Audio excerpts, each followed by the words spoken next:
So hello everybody, this is Madhusudan Mishra once again. और आप देख सकते हैं जैसा कि आपकी स्क्रीन के ऊपर 10 अक्टूबर को, कब बेटा, 10th ऑफ अक्टूबर को आपके पास एक लेटेस्ट अमेंडमेंट कह सकते हो, लेटेस्ट न्यूज और अपडेट्स में बेटा एक चीज देख सकते हो कि हमारे पास पावर है बेटा, क्या लाने की ई वे बिल को ब्लॉक करने की पावर है। तो उसी ई वे बिल को ब्लॉक करने की पावर को लेकर गवर्नमेंट ने यहाँ पर एक लेटेस्ट अपडेट डाला है और उस अपडेट के अंदर बताया है। सर ये अपडेट कहाँ मिलेगा? ये अपडेट बेटा आपको जीएसटीएन की वेबसाइट पर मिलेगा, या फिर आप gst.gov.in, जहां अपन रिटर्न फाइल करते हैं ना, नॉर्मल रिटर्न खोलने की वेबसाइट अपनी gst.gov.in, वहां पर जाकर भी आप इसे एक्सेस कर सकते हैं न्यूज एंड अपडेट सेक्शन में। जैसा आपको दिखाई दे रहा है न्यूज एंड अपडेट्स, बेटा होम पेज पर ही आ जाएगा। होम पेज खुलते ही आपको इधर न्यूज एंड अपडेट दिखेगा, उसके अंदर ये पूरा आपको यहाँ पर मिल जाएगा। क्या कहने की बात की गई है हम थोड़ा सा समझने की कोशिश करते हैं। Blocking of E way bill generation facility for tax payers with aggregate turnover, क्या बोला? With aggregate total turnover over 5 CR, 5 CR means 5 crore, after 15th of October 2020। इतनी सी बात है। देखो मैं आपको समझाने की कोशिश करता हूं। हमारे पास बेटा एक रूल होता है, कौन सा रूल होता है बोलो? Rule 138EB of the CGST rules 2017। तो दोस्तों 138E कैपिटल ई का जो क्लॉज बी है उसकी पावर का इस्तेमाल किया गया, यानी कंपोजिशन वालों को नहीं घसेटा। कंपोजिशन वालों के लिए भी ब्लॉक करने की पावर है अगर वो 2 कॉन्सिक्यूटिव पीरियड्स तक अपना CMP 08 फाइल कर नहीं चलते हैं। और CMP 08 बेटा क्वार्टरली फाइल होता है। मैं आपको रूल दिखाता हूं। अपन पहले रूल स्टडी करेंगे, देखो बेटा डिटेल डिस्कशन करेंगे तो मजा आएगा। फिर मैं आपको सिर्फ अपडेट बताने के लिए वीडियो नहीं बना रहा हूं, ठीक है? सिर्फ अपडेट बता के निकल जाऊंगा, वो तो आप भी पढ़ सकते हो। जब तक मैं आपको पूरा कॉन्सेप्ट समझाऊंगा नहीं, पूरी न्यूज पूरी अपडेट समझाऊंगा नहीं, तब तक मजा नहीं आएगा। तो रूल 138 पे चलना ही पड़ेगा अगर आपको इसको समझना है तो, ताकि आगे भी अगर कभी ऐसा कुछ अपडेट आती है तो आप उसको समझ सकते हो कि साहब मुझे इस तरह से एनालिसिस करना है। तो दोस्त ये रहा आपके सामने बेयर लॉ यानी बेयर एक्ट के साथ मैं आपको पढ़ा रहा हूं 138 कैपिटल ई। बोलो 138 कैपिटल ई, ठीक है सर? Okay sir. ये क्या है बेटा? रूल है। क्या है? रूल का मिलता है बेटा रूल्स में। एक होता है सेक्शंस, एक होते हैं रूल्स। तो ये रूल में मिलेगा। Restriction on furnishing of information, restriction ये पावर देता है। देखो ये रेस्ट्रिक्शन लगा सकता है कि आप GST EWB 01, जिसको आप ई वे बिल बोलते हो बेटा, फॉर्म EWB 01 फाइल का पार्ट ए फाइल नहीं कर सकते, मतलब उसके ऊपर गवर्नमेंट रेस्ट्रिक्शन लगा सकती है। ये देखो restriction on furnishing of information in part A, क्या लिखा हुआ है? Not with standing anything contained in सब रूल 1 ऑफ रूल 138, यानी जो ई वे बिल बनाने की बात करता है, सब रूल 1 ऑफ रूल 138 आपको ई वे बिल बनाने की बात करता है कि किसी भी सप्लाई के रेस्पेक्ट में ई वे बिल बनाना जरूरी है। नो पर्सन, ढंग से पढ़ेंगे सर, क्या लिखा हुआ है? नो पर्सन इंक्लूडिंग चाहे वो कंजाइनर हो चाहे कंजाइनी हो, भेजने वाला हो या रिसीव करने वाला हो, ट्रांसपोर्टर हो बेटा, जो मीडियम होगा बीच में, ट्रांसपोर्टर जो आपको ट्रांसपोर्टेशन उपलब्ध करा रहा है, कोई बेटा ई कॉमर्स ऑपरेटर हो, चाहे वो कोई कुरियर एजेंसी हो, ब्लू डार्ट हो, ब्लैक डार्ट हो, कोई भी हो बेटा, shall be allowed to furnish the information, shall be allowed. देखो no person shall be allowed, ऐसे पढ़ना है अपन को कि no person shall be allowed, no person shall be allowed, मतलब किसी को भी अलाउ नहीं किया जाएगा कि वो पार्ट ए फिल कर सके EWB 01 का in respect of a registered person. एक रजिस्टर्ड पर्सन के रेस्पेक्ट में, मतलब रजिस्टर्ड पर्सन खुद भी नहीं कर सकता और ये सारे लोग भी उसके रेस्पेक्ट में नहीं कर सकते, मतलब ये लोग भी उसका खोलकर ई वे बिल खोलकर बेटा नहीं फाइल कर सकते, पार्ट ए के अंदर इंफॉर्मेशन नहीं फाइल कर सकते, वेदर एज ए सप्लायर और एज ए रेसिपिएंट। चाहे बेटा वो रजिस्टर्ड पर्सन कौन हो, चाहे वो रजिस्टर्ड पर्सन बेचने वाला हो, चाहे बेटा खरीदने वाला हो, वो रजिस्टर्ड पर्सन चाहे सप्लायर हो चाहे रेसिपिएंट हो, जिसने जिसने जिसने जिसने हु मतलब जिसने, अगर वो कंपोजिशन पेयर है, मतलब अगर वो सेक्शन 10 या सेक्शन 10 सब सेक्शन 1 या 2A, जिसे हम पहले बोलते थे नोटिफिकेशन नंबर 2/2019, यानी सर्विस वालों के लिए जो कंपोजिशन स्कीम आई थी, अगर उन्होंने बेटा अपना CMP 08 2 consecutive quarters, 2 consecutive period, अब अगर मैं पीरियड बोलता हूं तो आप बताओ बेटा CMP 08 कब फाइल करना होता है? रूल 62। आप जब रूल 62 देखोगे तो रूल 62 बोलता है, क्या बोलता है? कि जितने भी कंपोजिशन पेयर्स हैं, मतलब जिन्होंने सेक्शन 10 अवेल कर रखा है या फिर 2/2019 नोटिफिकेशन नंबर, जो अब बेटा फाइनेंस एक्ट के थ्रू एक्ट का पार्ट बना दिया गया है 2A, सब सेक्शन 2A में अपने आप को रजिस्ट्रेशन करवाता है, और वो अगर 2 पीरियड तक, पीरियड तो बेटा पीरियड कौन से होंगे ऑटोमेटिकली पता लग जाएगा, सब क्वार्टर होगा, क्योंकि CMP 08 क्वार्टरली फाइल होता है। ये कहां लिखा हुआ है? रूल 62 में। कि CMP 08 यानी payment of tax, statement of payment of tax आपको क्वार्टरली फाइल करना है और एनुअली GSTR 4 आपको एनुअली फाइल करना है। ये है बेटा क्लॉज ए, समझने की कोशिश करो। देखो ये क्लॉज ए है, इसकी बात नहीं करी। इसके अंदर जो नोटिफिकेशन अपन पढ़ रहे हैं बेटा, देखो वापस आ जाओ उस पर।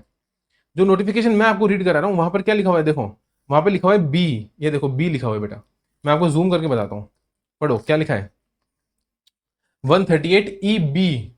और अगर बी की बात हो रही है मतलब क्लॉज बी की, यानी कि अदर देन कंपोजिशन पेयर बेटा, अदर देन कंपोजिशन पेयर। देखो इसको अगर आप रीड करोगे, ये रहा बी, ये है बी। देखो अपने यहां रूल 138E के अंदर बी क्या है, ये है। और बी पढ़ो, बी में क्या लिखा हुआ है, being a person other than a person specified in clause A, मतलब कंपोजिशन को छोड़कर सभी जिन्होंने फाइल नहीं करा, हैज नॉट फर्निश्ड, क्या लिखा, has not furnished the returns for a consecutive period of 2 months। ये है वो पावर, और यही आपके वहां लिखा हुआ है। मैं तो कहता हूं सब बेयर लॉ से ऊपर कुछ हो ही नहीं सकता। तो अगर आप बेयर लॉ समझ लोगे तो आपको सारे अपडेट, सारे अमेंडमेंट, सारे नोटिफिकेशन, सारे सर्कुलर अपने आप समझ में आ जाएंगे। और फिर भी नहीं आते तो मैं हूं आपके साथ, आ जाओ। प्रोवाइडेड डेट द कमिश्नर में बेटा फर्स्ट प्रोवाइजो, पहला प्रोवाइजो, रूल के अंदर भी प्रोवाइजो होता है तो इसको हम प्यार से बोलते हैं फर्स्ट प्रोवाइजो। तो फर्स्ट प्रोवाइजो क्या बोलता है कि अगर आपको कोई भी तकलीफ है और आपका रीजन जेन्युइन है, साहब मैं 2 महीने तक रिटर्न नहीं भर पाया क्योंकि ऐसे कारण हो गए थे, ऐसी कोई कंडीशन हो गई थी, कोई समस्या, सिचुएशन क्रिएट हो गई थी कि मैं नहीं भर पाया, मतलब आपका जेन्युइन रीजन है, समझ रहे हो, आपने, आपका बोनाफाइड केस है, मालाफाइड केस नहीं है। तो बेटा बोनाफाइड केस के अंदर आप सफिशियंट रीजन बताकर EWB 05 के अंदर कमिश्नर को आप सफिशियंट रीजन बताकर EWB 05, क्या बोला मैंने, EWB 05 फाइल कर सकते हो। यानी हम सिर्फ यहां पर जो बेटा आपके पास में क्या आया है वो नहीं बता रहे हैं, अपडेट आई है, लेकिन उस अपडेट से आपका सॉल्यूशन क्या है, आप कैसे बच सकते हो उस अपडेट से, वो भी हमने बताया। तो कोई भी अगर जेन्युइन रीजन के कारण इसके अंदर फंस जाता है और उसका बेटा GSTR, मतलब आप उसका ई-वे बिल ब्लॉक हो जाता है, क्या बोला, कोई भी जेन्युइन कारण से बेटा फंस जाता है और उसका ई-वे बिल का पार्ट ए ब्लॉक हो जाता है, वो फिल नहीं कर पा रहा है, तो उसके लिए सॉल्यूशन क्या है, उसके लिए सॉल्यूशन है कि वो ई-वे बिल EWB मतलब 05 फाइल कर सकता है, फॉर्म EWB 05 कमिश्नर को। और उसके अंदर बेटा उसको अपने सफिशिएंट कॉज मतलब जेन्युइन रीजन बताना पड़ेगा। रीजंस देखो ये रहा, being shown and for reasons to be recorded in writing by order. अब अगर उसको बेटा आपके रीजन सही लगते हैं, कमिश्नर को अगर रीजन सही लगते हैं, आपका जो मतलब जेन्युइन केस है, बोनाफाइड केस है, आप 2 महीने तक रिटर्न फाइल नहीं कर पाए, 2 months तक आप रिटर्न फाइल नहीं कर पाए, जिसके कारण बेटा क्या हो गया, आपका पार्ट ए ब्लॉक हो गया। पार्ट ए किसका, ई-वे बिल का, EWB 01 का पार्ट ए ब्लॉक हो गया। अब इससे बचे कैसे, तो मैंने आपको अभी भी बताया, आपको क्या फाइल करना पड़ेगा बोलो, 05 और उसके अंदर जेन्युइन कॉज बताना पड़ेगा। अगर जेन्युइन कॉज सही लगा तो आपको बेटा ऑर्डर मिलेगा 06 के अंदर, कमिश्नर का ऑर्डर मिलेगा और वो आपको अलाउ करेगा कि आप भर सकते हो, सब्जेक्ट टू कंडीशन रेस्ट्रिक्शन वो लगा सकता है अगर वो चाहे तो, कोई कंडीशंस और कोई रेस्ट्रिक्शंस वहां पर प्लेस कर सकता है, किसके अंदर, 06 के अंदर। लेकिन हाँ वो आप अलाउ, देखो अलाउ फर्निशिंग, वो आपको अलाउ कर देगा कि आप पार्ट ए 01 का, EWB 01 का फाइल कर चल सकते हो। बोलो हाँ कि ना, हाँ सर, आगे चले। हाँ अब आता है बेटा आपके पास में सेकंड प्रोवाइजो, वो बोलता है कि अगर वो आपकी रिक्वेस्ट को, जो आपने कहा लगाई है सर, अगर आपकी रिक्वेस्ट जो आपने लगाई है EWB 05 में, अगर कमिश्नर उसे रिजेक्ट करता है तो उसे रिजेक्ट करने से पहले आपको बेटा सफिशिएंट कॉज बताना पड़ेगा कि मैं क्यों रिजेक्ट कर रहा हूं, उसको आपकी बात सुननी पड़ेगी। यानी कि उसको आपको सफिशिएंट मतलब एक अपॉर्चुनिटी देनी पड़ेगी, अपॉर्चुनिटी ऑफ बीइंग हर्ड बेटा, principle of natural justice, principle of natural justice यहां पर एप्लीकेबल होगा। उसको आपको क्या देनी पड़ेगी, एक अपॉर्चुनिटी ऑफ बीइंग हर्ड, आपकी बात सुननी पड़ेगी। ऐसे डायरेक्ट वो रिजेक्ट नहीं कर सकता, डायरेक्ट रिजेक्ट नहीं कर सकता। इसलिए उसने यहां पर बोला है सेकंड प्रोवाइजो के अंदर कि no order rejecting the request, request को रिजेक्ट करने के लिए कोई भी ऑर्डर पास नहीं किया जा सकता फर्स्ट प्रोवाइजो के अंदर, शेल बी पास्ड, पास नहीं किया जा सकता without affording the said person a reasonable opportunity of being heard, reasonable opportunity of being heard, BH बेटा, अपॉर्चुनिटी ऑफ बीइंग हर्ड देनी ही आपको पड़ेगी। उसके बाद थर्ड प्रोवाइजो आता है जहां पर लिखा हुआ है कि बेटा अगर, वो तो सिंपल सी बात है, अगर स्टेट टैक्स के अंदर या यूनियन टेरिटरी टैक्स के अंदर रिजेक्ट हो जाती है या ग्रांट हो जाती है तो ये माना जाएगा कि वो आपके सेंट्रल के अंदर भी ग्रांट हो गई या रिजेक्ट हो गई। और कमिश्नर बेटा यहाँ पर क्या मतलब है, ज्यूरिडिक्शनल कमिश्नर को लेकर यहाँ पर मतलब है। समझ में आया कि नहीं आया, ये सर आया। अब वापस बेटा अपने उस पर आ जाओ, आप जो आपका लेटेस्ट अपडेट है, जो अपडेट नोटिफिकेशन है वो मैं आपको दिखा रहा हूं यहाँ पर, blocking of e-way bill generation facility for tax payers, इसको मैं वापस नॉर्मल कर देता हूं, ठीक है, आफ्टर 15 October 2020। इसका मतलब क्या है, इसका मतलब यह है कि अगर आपका turnover aggregate turnover, total turnover, pan based turnover की बात कर रहा हूं मैं यहां पर, पैन वाइज टर्नओवर अगर आपका 5 CR से ऊपर है, ठीक है सर, हाँ सर, ओके, 5 CR से ऊपर है, तो बेटा 15 अक्टूबर के बाद आप अपना ई वे बिल फाइल नहीं कर पाएंगे, उसे ब्लॉक कर दिया जाएगा, पार्ट ए को ब्लॉक कर दिया जाएगा। पहली कंडीशन, अगर आपने वही चीज बेटा, person fails to file their GSTR 3B return for a consecutive period of 2 months और मोर। इसका मतलब क्या है? इसका मतलब यह है कि अगर 2 कॉन्जिक्यूटिव मंथ, क्योंकि बेटा 5 करोड़ से ऊपर है तो डेफिनेटली आप मंथली ही फाइल कर रहे होंगे जीएसटीआर 3B को। हाँ, जीएसटीआर 3B तो मंथली फाइल होता है अभी तक, तो अभी तक अगर वो मंथली फाइल होता है तो बेटा अगर वो आपने फाइल नहीं करा जीएसटीआर 3B 2 कॉन्जिक्यूटिव मतलब लगातार, कॉन्जिक्यूटिव मतलब लगातार, एक एग्जांपल लेते हैं बेटा, फॉर एग्जांपल आपने जनवरी का भी फाइल नहीं करा और आपने फरवरी का भी फाइल नहीं करा, या मैं बोलूं बेटा आपने सितंबर का भी फाइल नहीं करा और आपने अक्टूबर का भी फाइल नहीं करा, तो बेटा नवंबर से आपका ई वे बिल ब्लॉक कर दिया जाएगा, नवंबर से आपका ई वे बिल ब्लॉक कर दिया जाएगा। As you might be aware that GST council in its latest meeting और last meeting has decided that his provision will be made applicable for the tax payers whose aggregate turnover is more than 5 crore.